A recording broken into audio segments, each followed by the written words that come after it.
One of the challenges facing our educational institutions and our students is the ability to transfer students from school to work successfully in the collision repair industry. So we share this graphic as a best practice on how this works out in multiple regions around the country. So what works well is to follow this kind of a roadmap where they start out at school, they begin an internship maybe after a 6-month to 12-month training program, possibly during their summer program.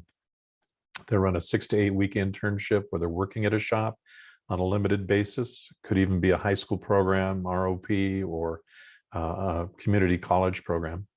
And then those that succeed well in the internship are offered apprenticeship. The apprenticeship can run another 12 to 18 months of hands-on learning in a structured environment at the shop while they're earning while they're learning. This is a great process for them. They don't build a ton of debt.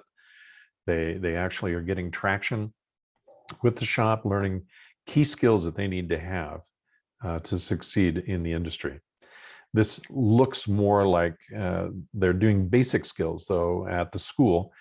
Try to keep them focused on 6 basic skills like minor dent repair, plastic repair, disassembly, reassembly, replacing parts, sanding and paint preparation, and automotive detailing.